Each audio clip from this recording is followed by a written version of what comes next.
Une fois de plus, on est en ville.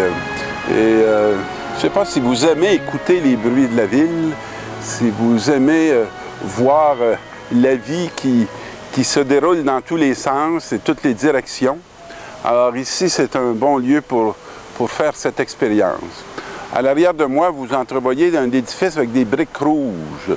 C'est l'édifice des Sœurs missionnaires franciscaines de Marie. Première communauté missionnaire dans l'Église. Et le rêve de la fondatrice, c'est qu'un jour, de ses filles puissent offrir leur vie en sacrifice pour l'évangélisation. Ce qu'elle a connu de son vivant et qu'elle a connu, je dirais, dans sa chair de mère. Elle était à la fois dans la joie et dans une peine énorme. Mais c'est une belle histoire à lire, celle des franciscaines missionnaires de Marie. Je vous en parle au début comme ça parce que le premier texte, c'est le texte du Seigneur qui est déçu par sa vigne bien-aimée. Alors, c'est un texte d'Isaïe. « Je chanterai pour mon ami le chant du bien-aimé à sa vigne. » Et le Seigneur qui se présente comme le bien-aimé, puis tout l'attachement qu'il a par rapport à cette vigne. Et mon ami avait une vigne sur un coteau plantureux. Il en a retourné la terre, il en a retiré les pierres pour y mettre un plan de qualité. Et au milieu, il a bâti une tour de garde et il creusa aussi un pressoir. Il en attendait de beaux raisins, mais il en donna de mauvais. Je ne sais pas comment le Seigneur regarde cette ville de Montréal, qui est sa vigne, hein, où il a mis un plan de qualité, puis qui lui a donné une multitude de beaux fruits et de beaux raisins. Ces femmes-là dont je vous parlais au début ont donné leur vie pour aller travailler à cette vigne-là, puis faire sortir des fruits, particulièrement eux, sur la terre d'Afrique.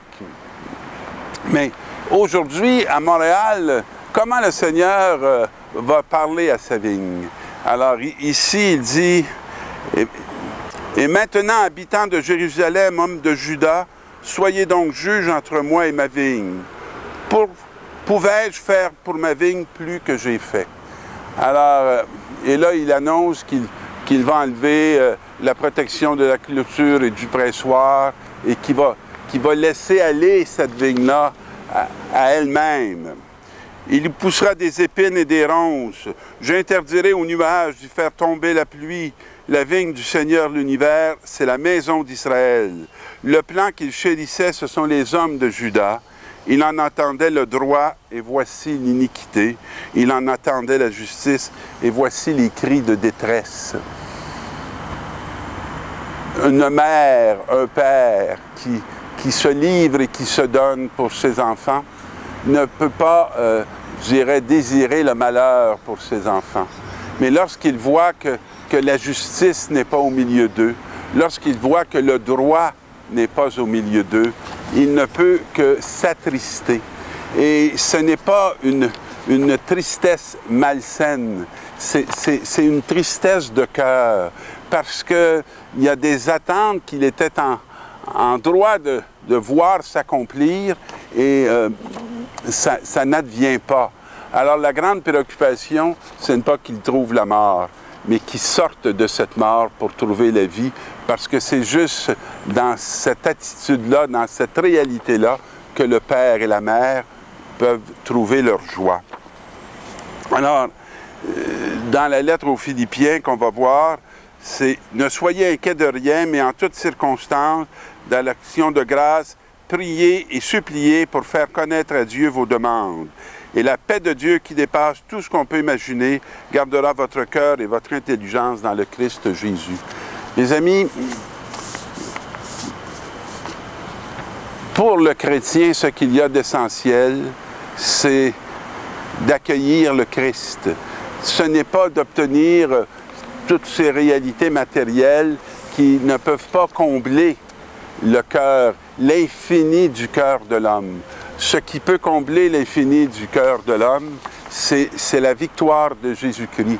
C'est cet amour incarné en Jésus-Christ pour nous, qui, reconnu, nous donne des ailes et nous donne cette paix intérieure qui nous rend capables, je dirais, d'aimer nos frères, nos sœurs.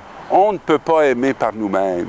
il faut la force du Christ, il faut cette expérience du Christ pour être capable de faire des pas, je dirais, humblement dans l'amour qu'on doit apprendre chaque jour de notre vie. Et l'Évangile, c'est le propriétaire d'un domaine qui plante une vigne, l'entoure d'une clôture, il creuse un pressoir. Alors on voit que cet Évangile de Matthieu fait écho à ce texte de l'Ancien Testament qui est là. Et quand arriva le moment de la vendange, il envoya ses serviteurs auprès des vignerons pour se faire remettre le produit de la vigne.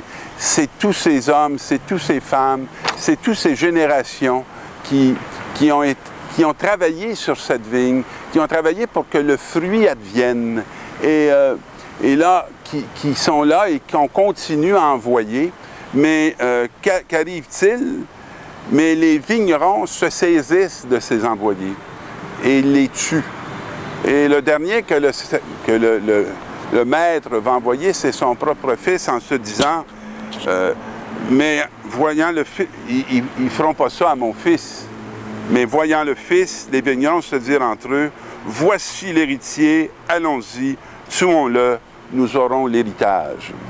Parfois, sans vouloir être une victime, j'ai l'impression qu'au Québec, on a voulu s'accaparer de l'héritage et on a tué.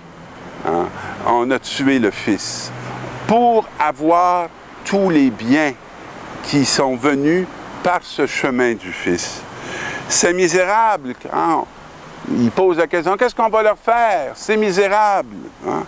Alors on lui répond, c'est misérable, il les fera périr misérablement.